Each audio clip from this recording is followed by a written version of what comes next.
Hello and welcome to today, which is Wednesday, at the end of July, and not normal day for us to be showing Angular Air, but happy to be here today. My name is Mike Brocky. I'll be the host today, and I will be joined by Hanford.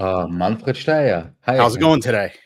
Yeah, I cannot complain. I had a workshop today about Angular. We did a lot with signals and so on, and now I'm happy to be here and to learn something about LLMs and I think developing something like this. Yeah, I think we're going to get into a little bit of a chat with testing. But first, I'm happy to announce that today's sponsor for our show is Progress. They're the team behind Kendo UI for Angular. And a huge thank you to Progress for their continuous support of the Angular community and helping to keep Angular Air free. If you're looking to speed up your development without sacrificing design or accessibility, check out their components, which are made with developer happiness in mind. You can check them out at telerik.com/kendo-angular-UI. Thank you, Progress, for making this episode possible. But this episode is going to be brought to us by a special guest, so let's bring him on board. So, a big welcome to our guest today, Younes. You want to introduce yourself for people who may not know you? Yeah. So I'm a software cook, so just like all of you, just cook software with all sort of cutleries and spices.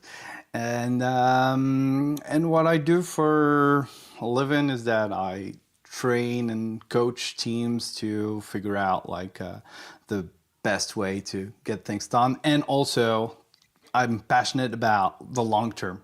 So how to make things work, but not for the next week, but for like the next 5 years, even when I leave the company or whatever, so that things go well.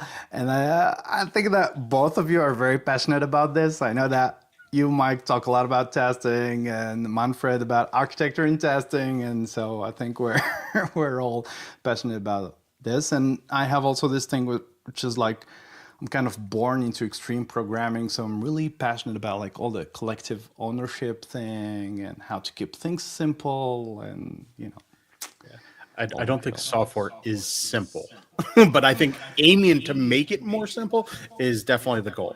yeah, And I like, exactly. yeah, I like what you're saying about writing code to be able to think to the future of the long term of not just getting something done and out the door. However, I have found throughout my experiences that sometimes it's a little bit of a trade off that you need to say, all right, I really need to get this out because business is yelling, but at the same time, I want to follow best practices and get a few more things out or in there for robustness and future proofing architecture. And it's a balance. It's a whole lot of back and forth, trying to decide what's more important in the moment.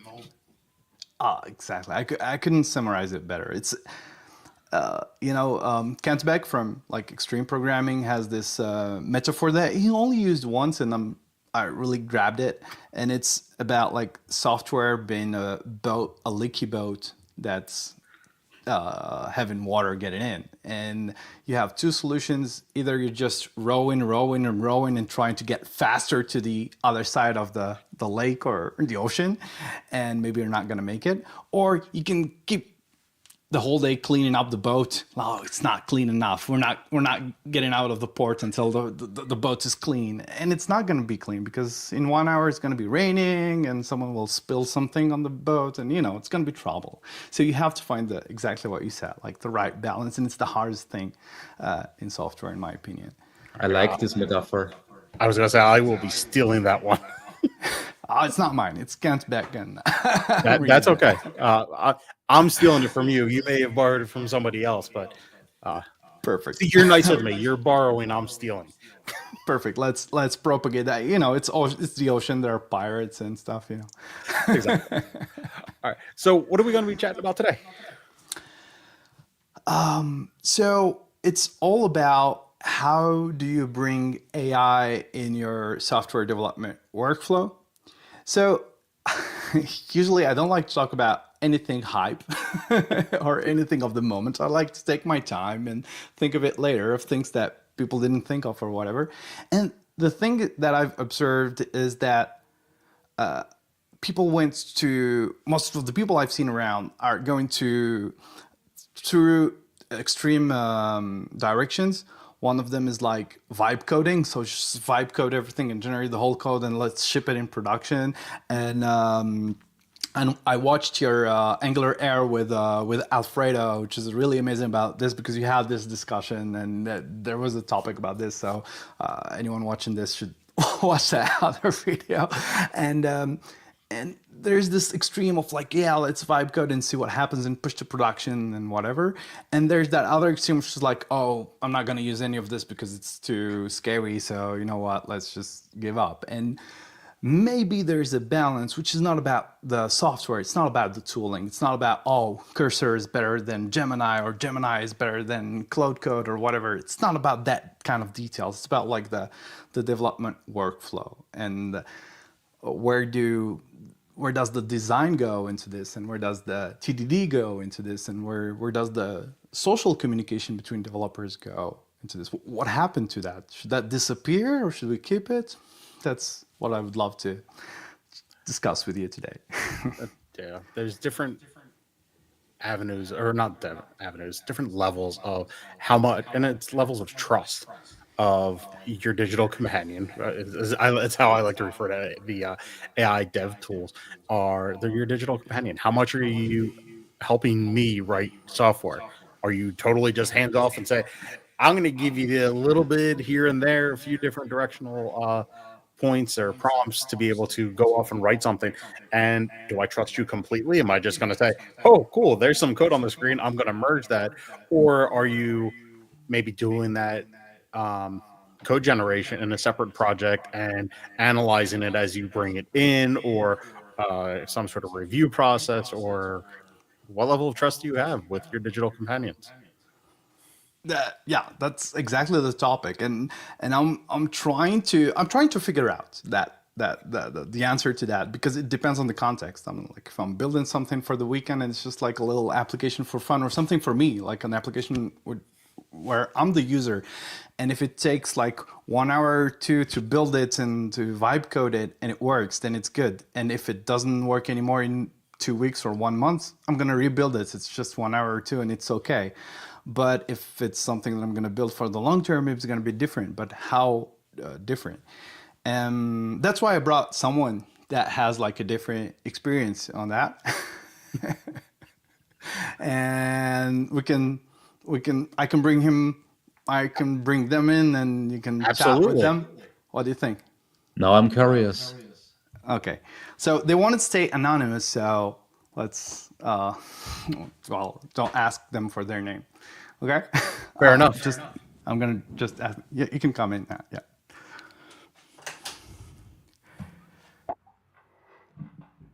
Hello and welcome to Angular Air. Hi, thank you. Can you hear me? Yes, we can hear you. Younes, you said you're going to anonymize my voice? Yeah. Oh, that's better. Can you hear me well? I can hear you just fine. Oh, okay. So, what happened to us is that in our team, we started using all sort of tools to generate code and vibe code things. So just prompting and generating code. And the first thing that we realized is that boredom came. We started playing chess while code was generating. And then, once the code was generated, we had to review it. And I don't know about you guys, but I don't like reviewing code. It's very exhausting. I find it more exhausting than writing code. What about you? Reviewing code can be challenging because you don't know the mindset of who's written the actual code. So Yeah. I'd much rather be writing my own code than reviewing somebody else's. And for some reason, writing code is easier than reading code. I don't know why, but yeah. Yeah, exactly. So that's what we went through. Then we also realized that, as you said, you have to plug your brain with the person or the machine that wrote the code, and why did it make this choice or that other choice. So we realized that some architectural decisions that we would talk about before now were just made in isolation, facing the problems. So Yeah. and the prompt was disappearing. The whole conversation disappeared. The whole context disappeared, and just had the code at the end. That could be a problem. Yeah, that's the problem that we've encountered. And then came the subconscious choices. So it's beyond just overlooking when you're reviewing. It's when you're biased by the solution that the machine took,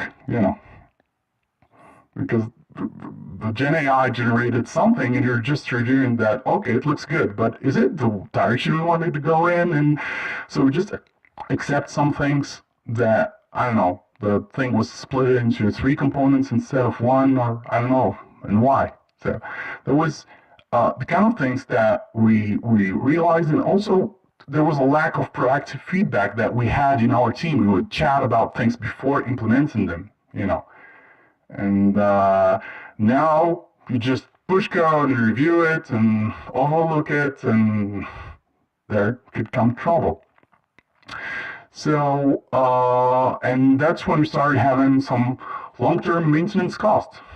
There we had some, I don't know, complex regular expressions and stuff that were very hard to maintain. And even with Gen AI, the assistants couldn't help with that, so we can figure out a solution for that.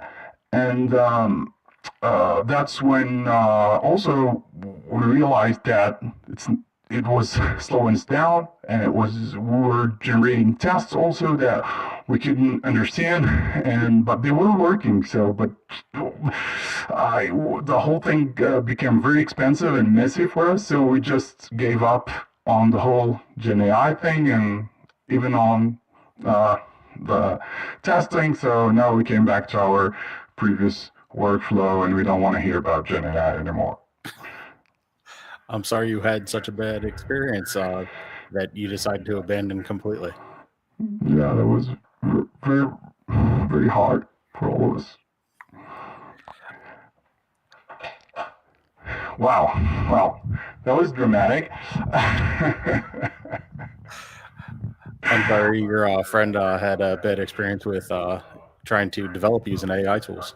Yeah, I didn't know it was that tragic, but yeah, I think that's why we're here today. So trying to figure out some solution and some guidelines and something to help people not to avoid that trauma.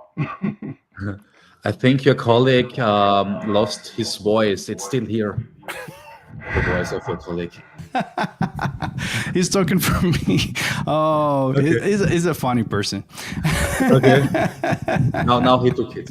Now he You took just it. wanted to really make sure that you were protecting their identity, which is fair. Yeah, I'm very serious about that. I don't mess with privacy, Yeah, but little tiny question. This guy mentioned regular expressions. So isn't AI finally a way to write and maintain regular expressions? Perhaps it's just invented for this reason to make use of regular expressions and to really understand them.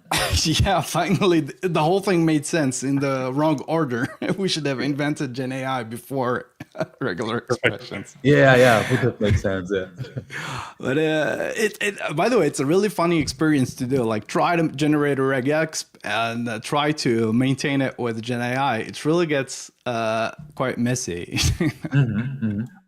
I wouldn't want to try to maintain if you can just remember what your requirements are and dictate that in. If the requirements change, then all right, spit those in and get something else out. My problem is that I don't know regex well enough to validate what's coming out. I mean, if I'm right or getting code generated, I can read code pretty well, and I can usually tell whether or not it's doing what I want or what it's not, at least in small chunks, to be able to see was there regular expressions. Nope. And that's where testing is interesting, because if you have tests that can tell you why that code is there and why that regular expression is there or whatever, will help you a little bit. But sometimes tests are not enough to understand the context. Why does the test ask you to, when I click this, this happens? So you need some additional context that we kind of lose in general, especially if the whole discussion happened in some isolated prompts. Yeah. Yes. And sorry? You lose all of that. You lose the prompts when you essentially just have the output. Yeah, exactly. And all the discussion. So the thing, like for example, in extreme programming, we have this this strong culture of like pair programming and communicating and being like, okay, what are you gonna do? Why? And let's write the test first. Let me show me your test you've written. Oh, this is the thing you want to implement. Okay, good. So go ahead, or not. Do not implement that because we've already did. And now with the problem that we can observe with GenAI is just like as people just prompt them in isolation in their IDEs, we lose all of that. So how could we fix that? And that's something that I've been working out with lots of teams before GenAI is like, let's use design docs. And beyond requirements, we need design docs that explain the technical choices before we start diving into the implementation. Because who never started implementing something for 2 or 3 days, and then once you reach the review process, you're like, yeah, that's not exactly what was asked. So it's just 2 or 3 days to the trash bin. So there are two choices. Like one of them is just, oh, let's keep it now that it's there. Let's maintain it for 10 years. Or the other option, which is more courageous and hard, is let's throw it away. And that's the right option. And how could we avoid that? Well, I think we should use more design docs and bring that in the process of AI-assisted software development. So this is where what I call charted coding, and can I share my screen? Absolutely. Cool. So the idea of charted coding is that it all starts with a design doc. So we're going to see how it looks like. So you can make the design doc the way you want it. And then from there, you go TDD. So red, green refactor. You write your failing tests. You make them pass. So you implement the feature until the test passes. And then once you have something that works, no matter how it works, you have the ugly regular expression or whatever. Now you can refactor it and split that code and tidy up the code. And then you do that again with the next test. You start writing the next test, etc. And most of the time, while you're writing the implementation or while you're refactoring, you're thinking of other scenarios that you didn't think of before. And that's okay. You don't have to be exhaustive because otherwise you go waterfall, like all the requirements and everything. And the thing that before GenAI, you could already feel it. You realize that the creative work and in the process, the parts of the time where you really need to communicate and chat with the team is the creative part. Like, how do you write the design doc? Why this feature? And for examples, this is something that where GenAI is not good enough is pushing back. And I've been coaching teams to push back features. Like if the business comes with like, oh, could you just add a dialogue that does this and that? It's the role of the team to say, oh, do you really want that? Because that involves this and this in terms of maintenance, in terms of UX, in terms of security, in terms of blah, blah, blah. And we need to challenge these things. And that's where you really need the experience of the team and the knowledge of the company and the business and everything. And then when you get to just making the test pass, it's actually just repetitive and time-consuming work. And that's what I call the headset work, where you just put your headset and you put your music on. You're like, yeah, I'm in the vibe. No, you're doing something boring, actually. You're in the vibe because it's something that could have been generated. Yeah. And and that's when I realized that maybe it's not about whether AI should generate the code or the human should do it. It's about the proportions. And the more you're in the upper side, the less you want AI to interfere.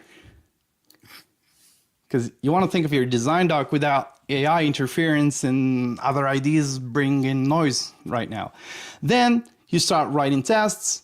That's when GenAI can help you because it's just code. But still, you want to be very thorough in that. And I've heard you, Mike, on the last video with Alfredo, and I totally agree with you. Like, I want to make sure I don't trust another human. I don't trust a computer. I don't trust myself. So that's normal. You can't trust code that way. And It's at the levels end, of trust, to be clear. it's I mean, you can have some trust, but at the same time, you still want to be able to validate. yeah, because and the more reviewers you'd have, the better it is. Like if each line of code could be reviewed by 100 of people, that would be probably better, but that's too expensive. So it's a balance. It's totally normal. We're human beings. We're fragile, and LLMs are fragile, as just like us. We have to figure out a right solution for that.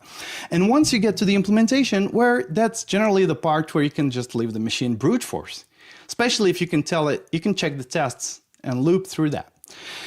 And once you have something that's working, you can commit that thing, and that's when you start to refactor.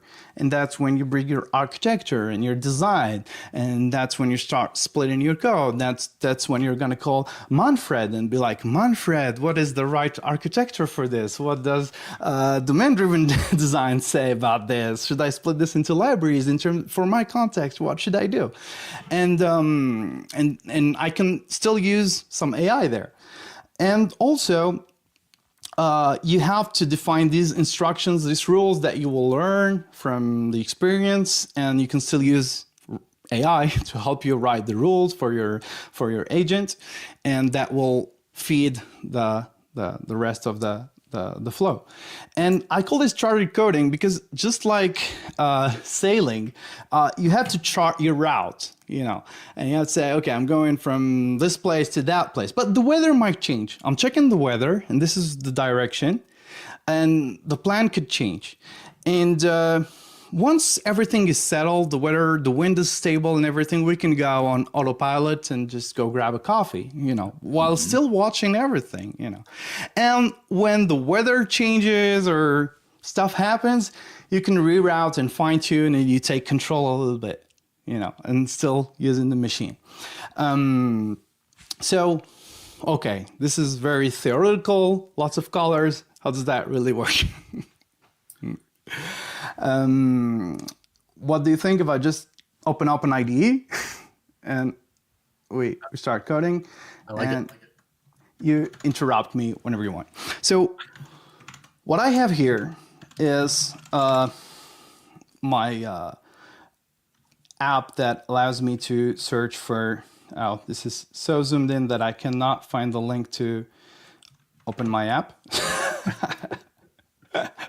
So it's localhost. So this is my app, okay? So it's just searching for recipes, and I'm finding my recipe, adding it to my cart so I can cook this next week, And I have some tests and everything, but I need pagination because at some point I'm gonna have lots of recipes and everything, and I need pagination. I cannot just find my recipe just by filtering ingredients and steps and stuff. So one of the ways is to go and just prompt the Gen AI. So here I'm using Cursor, and I could just go and ask Cursor, okay, please add pagination to, or plan, wait. Oh, no, my shortcut is not working.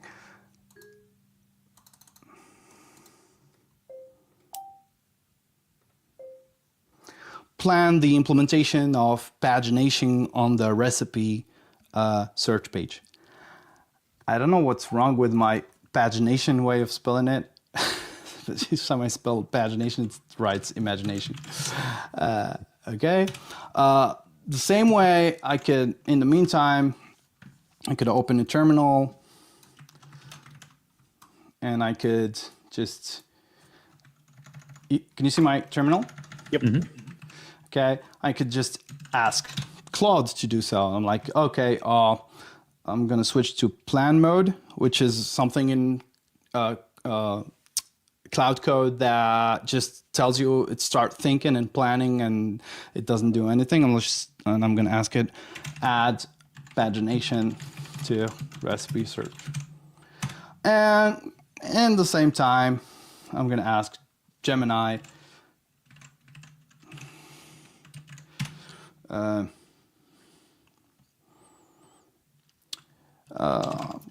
a different way, figure out a way of, or plan a way of adding pagination to recipe search. And okay, so Cursor is trying to, Cloud Code is trying to test my API and see the parameters and stuff.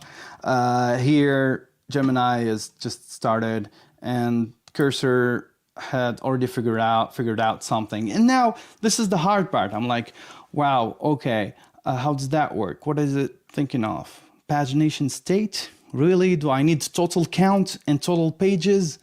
That sounds redundant. Default page size, that's something I want static. I didn't mention it, so I have to reprompt, and I'm using tokens, and my manager is like, how come you spent $50 today on on your LLM?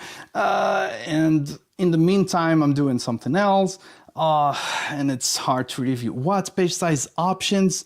This is typically in extreme programming, the things like, do you really need that? Do you really need different pagination sizes? And I'm like, oh, and this is where it gets boring. And you're like, you know what? I'm going to take a break. Because that's simple. I'm just asking for a paginator. But just a paginator is so, what is this? You know. Yeah, a lot of extra. Yeah. And here, what is it asking? I'm going to do this, page limit, blah, blah, blah, blah, blah, blah. Lots of, okay, I have to review the update existent to work with pagination. What does that mean? And Gemini is like, of course, here's a plan, update recipe repository. And the order, I don't like the order. First, I want to create a pagination component and make sure it works and discuss this with my team. I don't want the whole thing to happen right now. Except if I'm just vibe coding and exploring. Because, like, for example, in extreme programming, we had this spike phase where you're just learning, and vibe coding is amazing. You're just like, make an app that does this and that. And that's how you learn things. You're like, oh, I didn't know the API did that. And you can figure out performance problems or whatever. Okay, so I'm not very happy with this. Plus it took like 1 minute or two, and lots of tokens, or not that much. You know, it depends on the model and stuff. So, and then I would, if I would go further, we don't have time for that, I would have to review like hundreds of lines of code, or maybe thousands, or maybe not review them, or maybe ask another agent to review them that will add additional code. And you can see the snowball there. So another approach is, okay, you know what? How is my IDE? So it's clean. And I'm showing all the tools just to tell you it's not a problem with the tool, or of course everyone will be like, hey, it's the way you prompted, it's not clear enough, but then what does that mean? And if I don't prompt correctly, what the other person in my team would have prompted, how do we figure that out? Now, what if instead of that, I create a design doc in a folder called design docs, and it's pagination.md. Again, I could ask GenAI to start a design doc, and I could ask Cursor, please write a design doc for recipe pagination. But then it will influence me. It will push me through some direction, like it would use cursor pagination instead of offset pagination or page number pagination. But why? And maybe in our company, we have some experience with that, and we have some culture, and we want to share that. So I don't want the influence of anybody else, any machine. I just want to think of this now. And I have my template for design docs. So the first thing is that I don't want to forget my goals. Okay, so this will always help. And this is common in most design docs. It's not the solution, it's the real goal. It's something like, we're getting so many recipes in our platform that filters are not enough, and we need to figure out another way so that users can discover more recipes. And I can talk about this with the business, and they're going to say, no, you didn't understand the goal. Oh, okay, you just avoided lots of money and lots of waste. And maybe we have some non-goals, like we don't want to hear about infinite scroll because that goes against our policy. because it's just killing humanity. And maybe we don't want other things. And the desired behavior could be something like, I could start say, okay, how do we want it to work? Let's ask the business. I'm not going to improvise anything. I don't want an AI to improvise things. I'm going to be like, the recipe search pages limit is 5 items per page. And here, and of course, again, I could use Gen AI, but I don't on purpose because I want to discuss with human beings here. So what you're doing is this is your 80% of your creative side. Exactly. Of getting this down of exactly what you want to define as the requirements. I mean, you're essentially defining requirements of what it should do and what it shouldn't do and how it should do it. Exactly. So here, most of the time, you already have this in your requirements. If you don't have them, that's when you're going to discuss with the business or whomever will help you figure that out. And you don't want to improvise other stuff because that's also the problem with Gen AI is that it tends to over complexify things, you know. And here you can think of the edge cases and everything, or the simple cases. Okay, when user clicks on next button, we should load the next blah blah. When it loads the previous button, when user clicks on first button, we don't have a first button, we don't have a last button, we don't have a page number, we don't have a page number. I don't want that. Yeah. But I want things like when when the filter changes, we should reset the page to 1. Okay. And then that's when we start, that's when we go to the implementation design, and that's when we'll start, for example, here, I could add a diagram. I love using diagrams. So here I'm using cursor, and I'm not gonna overlap with Alfredo because I already explained all the rules on cursor, and I really recommend the video that you did together. And here I have some cursor rules or whatever tool you're using, and I have some rules on design docs and my communication diagrams. That components have square corners, services have round corners. The arrows contain the methods that we're calling, and if there are inputs, they're in brackets and blah blah blah. So that it's readable. I have some hacks here, like if it's generic, you use square brackets because otherwise in Mermaid it's not displayed properly. So it doesn't matter. Gen AI will figure that out, and we understand each other. That's what matters.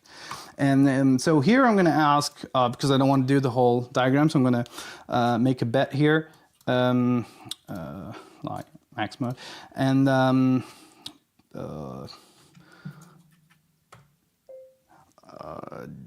generate a communication diagram showing the interaction between the recipe search component, the paginator, and the recipe repository service. This is a good point by Michael about essentially bringing in your requirements from wherever those are being defined in Jira if you're stuck using Jira. Yeah. I'm not a fan of Jira personally, but that's okay. Yeah. That's just an aside. But from wherever the requirements are defined from the business, this is a great way to be able to take it from there and to be able to transpose that into your design document. Exactly. That's a really good starting point, and you can rephrase them in another way or not, depending on your conventions. So yeah, that could totally be partly automated or not. It's taking lots of time. It shouldn't. Oh, great! Remembered syntax error. So this is. I could make the diagram. Okay. Oh no! That didn't work. You see. So what I like about this of what you're doing here is you're defining not just like business requirements, but also like technical requirements, technical restrictions, your historical pieces, and I'm assuming that's like kitchen sink would probably fall. Some of these things would fall under kitchen sink. We don't want to use observables at all, or we don't want to use signals or whatever kind of like general technical decisions that your team may have made. Not that I stand by either of the ones that I just stated. I was just giving a couple of examples. Yeah. So that's exact. So this not exactly that wouldn't go really in the kitchen sink. That's something that you would have into even implementation details or in your rules. Like we don't want to use this. If it's generic, you're gonna put them in your rules.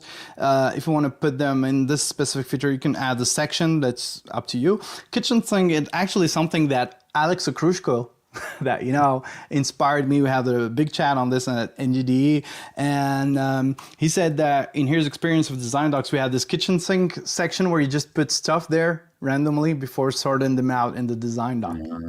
Okay. So it's just like the kitchen sink, like the chaos. A and mind everything. map or just a brain dump area. Exactly. But by the way, we still have this echo, and somehow it Oh, sorry for feels a that. bit strange. Yeah, no, Is it better now? I think so. Can you say something, Mike? I can say whatever you need. Awesome, awesome. Now it sounds like Mike again. Too much of me is too much. It's my bad. It's because of everything. Is it better now? I think so. I wasn't hearing my Yeah, echo last time I was. It's great. Yeah, it's great. Anyway, so you know what? I don't know why it's not working, but I'm just adding like I have a flow chart diagram that goes from, okay, this is exactly what I want. It's way cheaper, by the way. And this is what I want. Like, okay, recipe search, it's actually a component, and it's calling search, and it's going to ask for offset and limit from recipe or repository. And that's exactly my convention. And recipe search is using the paginator here. For those not familiar, Mermaid is a markdown-based graphing syntax. Yeah. And anyway, so in here, this is where I'm like, okay, the recipe search is passing the offset and limit to the paginator, and it has an output, and I could add an output here, and then blah, blah, blah. I'll show you the last version later. And you could see, okay, and this is very interesting because before implementing anything, you can chat with the team about the whole design before starting creating the components. And then I start describing my testing scenarios. And finally, let me just show you the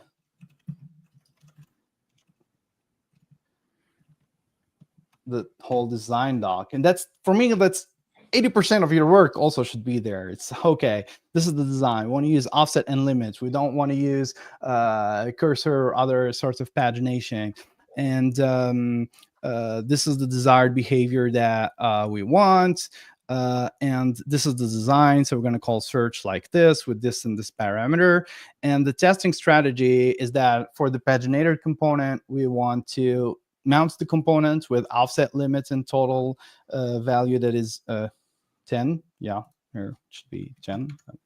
And when I click previous, the previous button is disabled. When I disable the next button when I'm on the last page, when I click, it's going to emit blah, blah, blah, etc., etc., etc.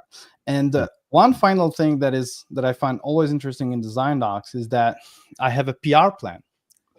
And this is really useful even with the agents. It's useful for humans, but it's also useful now that we're using AI systems development, is that instead of, I don't know what's your experience with this, but most of the time in teams, you have like each developer working on the whole feature alone in a silo. And you have like these boring stand-up meetings, like, I'm working on this feature and I'm still working on it. I'm going to finish tomorrow. What about you, Mike? And nobody cares about what others are doing. But if everyone is working on the same feature and the same goal, you can start splitting stuff into PRs. So someone could start updating the recipe repository without breaking existing code. Someone could start implementing the paginator. Some other person could then integrate. Well, we'll do that together because we need the PR1 and PR2 first. And now that I have this, I could start prompting my cursor or whatever and ask them to scaffold the whole thing without implementing just scaffold the empty files just to make sure the files are there. Then I could ask them to just start implementing work in progress code, like just the empty tests and the empty code, just to make sure we're doing the right thing. And instead of prompting the same thing here all the time, or configuring each tool differently, one with notepads or another one with commands, because Cloud Code has commands. And what I did here is that in this repo, I've created like a little MCP server that has the charted coding commands. And it's nothing more than just when I ask it to scaffold, it returns the instructions about scaffolding the design doc that I'm providing or whatever. Yeah. And so whatever tool I'm using, I can just go and ask, you know what, charted whip work in progress, the recipe pagination. Just open the design doc, and it's the active file, so I don't have to mention it here. And I can say, start everything for PR number 1. I don't like multitasking, because that's when confusion starts. You're working on everything at the same time, and actually you're not efficient at all. But if it's really slow or whatever, you can open another tab and prompt for the other PR. Or you could create a Git work tree and use Claude for that other thing, and you can parallelize that thing. Or you can use background tasks, background agents, and ask Cursor or whatever tool just to do that in the cloud and prepare the work. And you can intervene on that. And look what it's doing. So it's prompting my MCP. It's asking it, what should I do? And look at this. My instructions, and I hope it respected them. Okay, it did exactly what I asked it to. This is what I call deprecation. It's work in progress deprecation. I'm creating something that's not working, and it's deprecated because it's work in progress, so that nobody's using it. So it's like pre-deprecated, but still just marked as deprecated because it's not ready yet. So don't use exactly. So that if this is building and the tests are passing, I could merge this in the main branch, and it's okay. I mean, who's crazy enough to use a class that is deprecated and you have like it's striked through? And yeah, I don't know why I didn't fix this rule, but and more interestingly, in my design doc, I wrote my scenarios like this. Do you remember? So now I have my tests, and I'm using vtest, and they're in to-do mode. And I don't want to think about the implementation. How do I mount a component and everything? I just have my different scenarios. Okay? And now that's where, that's where I can already start committing this and say, okay, add empty tests. That's one of my development phases in the process, and I can push this, and I can create a PR, and maybe Manfred will interrupt me, and he'll say, we don't need this because we already have a paginator. We're using Angular Materials paginator.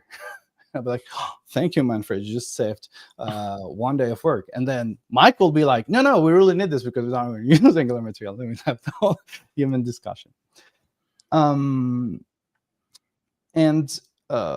here, that's when it starts to be interesting, is that I have another command which is called next test. And I ask it to just implement one test, because I want to review just one test before implementing any other thing. Does it randomly pick a test, or does it go with the first? The first. Okay. In the file that I'm using here. So okay. it should implement this one. If it doesn't, it's not my fault. It's AI. While that's running, Michael had a question about the MCP that you're using and whether or not you've explored the MCP you can define in Angular JSON. This one is different because the MCP in Angular JSON will just give you the list of projects, and the other command, I don't know what, it's very limited. The MCP of the Angular MCP is limited, but here it's an MCP that where I configured some prompts in there. Well, it's more of a workaround, by the way. So that means you use this MCP not to dock something on the outside, but to No, have no. some pre-configured prompts. Yeah, exactly. But I don't have to configure them in each IDE or different tool and everything. I use the same with Gemini, and I use the same with Cloud Code and everything. And here it followed the rules of my IDE, and this is how I write my tests. I have like a little wrapper of Angular testing library and the test bed. Oh no, it's just test bed actually, this one. But anyway, so and this test is there. I could go ahead and I could just use cursor to write the other test here, like using tabs. And looks good. You need an async on your test there. Yeah, yeah. Yeah, I'm waiting for it to do it for me. Fair enough. And etc. And I could do this, and this is cheap. And I could also ask the agent to just write all of them, you know. And from there, and that's where it becomes really interesting. So I could just do them all, and tabbing them in cursor is really fast. Oh no, this is wrong. Okay, you know what? It's not collaborating today. I'm going to ask the other one. Younes, you're going to have to pass on the admiration of your secret friend after the show, if you could pass that along. The secret? Yeah, your friend that was here earlier. in the Oh, show. yeah. They were recognized, not identified, recognized as being a contributor to the show. I will have to bring them in. I'll ask them. They went for coffee, but they'll come back. Anyway, so here, great. It added like this outer test, and this is perfect, and it's using the latest API from VTest. This is great. And now this is where it's getting very, very interesting. So I have all my tests that are I keep all, and I have all my tests. Let's forget about this one. I have all my tests that are implemented, and let's just make a commit. And here I'm using another MCP, which is called Wallaby MCP. So I don't know if you noticed, but I'm using like I have this. Oh, sorry, my Presentify tool is not working. Okay, so I have this icons here. This is Wallaby.js. This is an integration in VS Code and WebStorm for tests with VTest or whatever other testing frameworks. And it does so many things and that deserves like another show. And one of the things is that they have an MCP that allows the agent to ask if the tests are passing and ask for values of variables in the file so that it can debug. And now look at this. I could ask my agent, and I can say, okay, I'm going to load, just make sure that paginator and specs are all loaded. And I can say, go green. And now, I hope it's going to open my MCP. Yeah. Oh, no. Oh, no.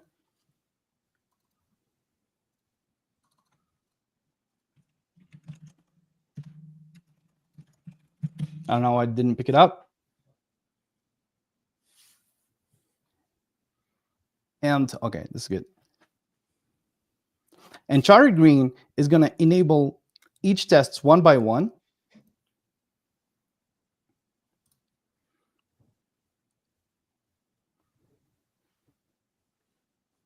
And it's slow. While that's running, Yeah. dot to do is a function that comes with VTest. Yeah. Okay. I've not. You have that in Jest too.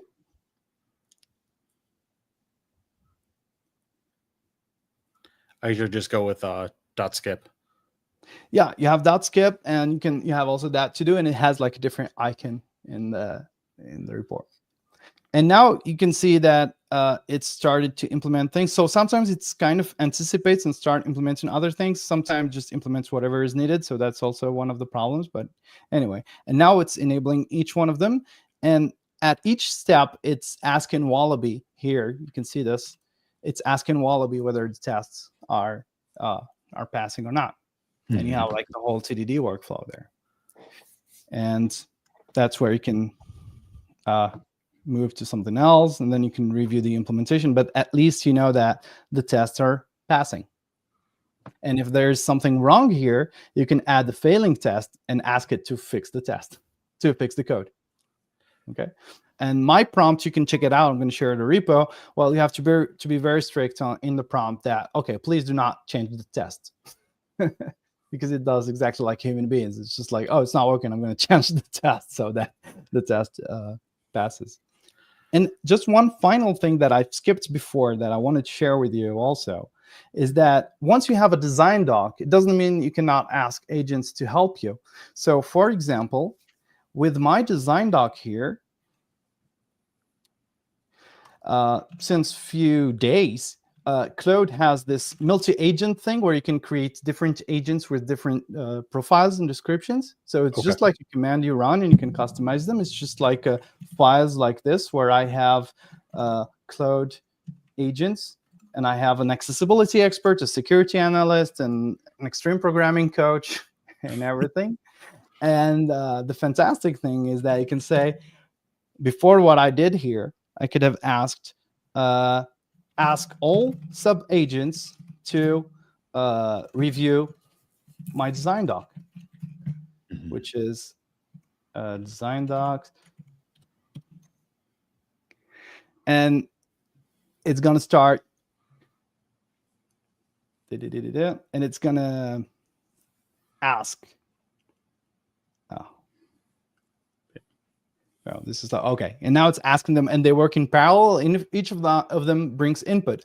And what I found very fun to do is that the extreme programming coach is just like, keep it simple. And the UX expert is just like, oh, you should add the page number. And when the user hovers over it. And what was very fun is I asked it, can you ask the extreme programming coach to review the review of the UX expert? And the XP coach was like, yeah, maybe you don't need the page number right now until you really have feedback from users. So you can really start that discussion with one input, which is not a million tokens of your code base. It's just like a few thousand tokens, which are your design doc. A lot of people, when they get started with AI or tooling to be able to help generate code, is the idea of just saying, hey, just go give me stuff. But this is taking a step back and saying, all right, this is a tool that will generate some code for me, but I want to control that. I want to have my hand on the knobs to be able to say, I want a little bit more of this. I want a little bit less of that. I want you to think this way. I want you to consider this as you're doing this.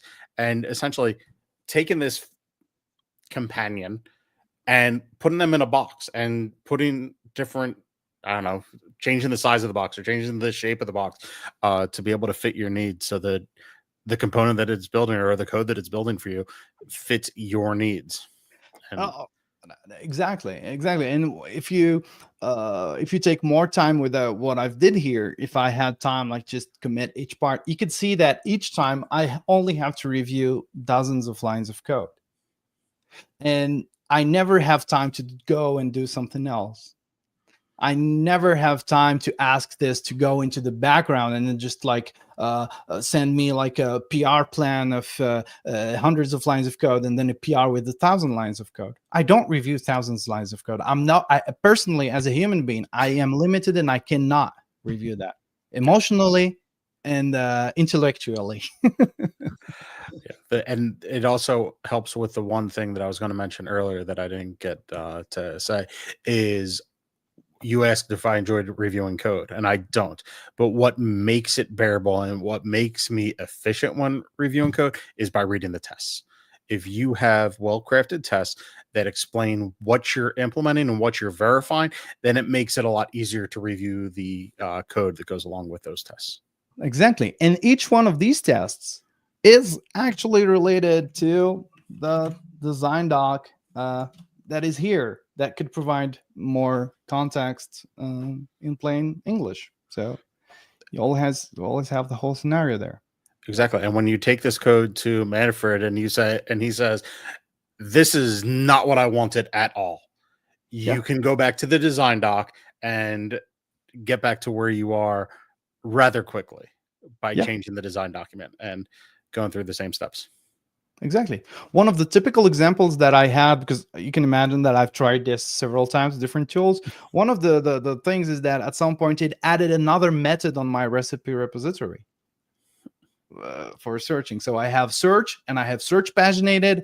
Great, it works. But at some point, it's not maintainable at all. And at Right. some point, even AI cannot maintain it, because at some point, instead of having like thousands of lines of code, you're going to end up with hundreds of thousands of lines of code that kind of blow up all your tokens. And it's going to be so expensive to ask AI to process that. And it's just going to crash or be very expensive. Very true. Yeah, there's one thing where I'm curious. Did you try how to slim all of this down? So did you try to leave stuff away from the design doc, or to shrink the design doc? And did you find out whether it works anyway if this or that is lacking? Yeah. It's actually my initial design doc was bigger. So the first thing is that, for example, the diagrams that I use it here, I actually generate them for humans so that we can chat about them, because I always had this habit with the teams that I've been working with, so that we have a diagram like, oh, this one. We always wanted to have this, and I find it very useful to say, okay, this are the inputs and these are the outputs, and this is what we want. And and also another thing that I did not use here, which is very useful for the AI, is this is what I put in the implementation details, is that we always, and I always did this before Gen AI, is to have like the pseudocode here. Just like I say, okay, the recipe repository has the search of, this is the signature, and then that's something that you will spend minutes and hours with the team discussing this, because it's crucial, and this helps a lot. Some other things like the testing scenarios, actually, like this edge case of which one, the one where, this one where you have to reset to the first page when the filter changes. All the agents figure that out together alone. So it's better to just start and ask what I did in here in Cloud Code, and I should have asked to be in plan mode anyway. And ask the agents for some IDs. Did I miss something? And then you have to push back a lot, because they are crazy. They're like, this element is disabled, you have to add area disabled. No, you don't. Because it's natively disabled, so there are some things like that. And but yeah, you can shrink this a lot. Like, for example, the girls are not useful at all for the machine, but and I also tried other things, but that's also the problem with AIs being consensual. And I've tried agents that I asked to be critical of my work, and I was like, what's the problem with this implementation? They're like, you're using offset pagination, while cursor pagination is better for this and this reason. Then I switched to cursor, and I'm like, what do you think of this now? Well, offset pagination has this advantage. So but you can shrink this out a lot. Yeah. So my question is, going forward, is obviously you're going to have these design documents as part of your repository, which is great. It gives you context to different things that are implemented. My question is, when you come back and you want to refine this feature, what process do you go through in that? Do you go back and you modify the existing design document, or do you create a new design document? And I'm talking like, all right, this feature is implemented and we're going to make some changes in the future. So an enhancement or a tweak or something like that with new requirements. Is that a new design document or tweak the existing? New design doc. All the design docs, you can either remove them, or what I do is that usually we keep them in an archived folder, because you don't maintain them. They are wrong, because they're not they're not documentation. And in general, just creating a new design doc is fair enough, because it has the code base and there are tests, so the LLM can figure out things. There are even voices in the Agile community that really say throw it away, because otherwise you might discover it and think this is the truth, but it's not the truth. It was Yeah. just a snapshot back then or something like this. Exactly. But I realized with like 2 or 3 teams that it helped us out to keep them either in the repo or somewhere else, because we were like, why did we make this choice again? Yeah, And that information is in the design doc, because there is a section, I don't know if I put it here, is like alternatives, considered alternatives. And in the considered alternatives, you could read, oh, we thought of using that and we didn't for that and that reason. And you're like, oh, okay, great. Yeah, that's a good thing to keep. Yeah. But you don't trust it as a documentation. You don't feed it to your LLM and everything. Yeah. For historical, you could take the design document within here and make that an attachment to the Jira ticket or whatever your tracking thing is. Yeah. And this way you have the historical context. This is what we were thinking when we implemented this story. And now you have that documented there. It doesn't need to be part of the code base moving forward. Exactly. And sometimes you could even, like recently I had this trouble with some legacy code base that was very complicated. And I was like, wow, if I only had design docs from the time, I would ask an LLM to process all the old design docs and tell me the story about this feature. And we didn't have that. So yeah, it's a very it tells something that is usually written nowhere. And actually today, I think the key takeaway here is that, okay, you have requirements somewhere, you have code at the end, and the chain of thought, where is it? Where did you discuss it? Why is that there? And I've seen so many discussions in teams that change in terms of volumes. You know, the discussion were like, why did you do this thing like this during the review? And the other person is like, I don't really recall. And this is normal, but it's today it happens 10 times more. Yeah. Because you're influenced by the subconscious choices that come from the LLMs.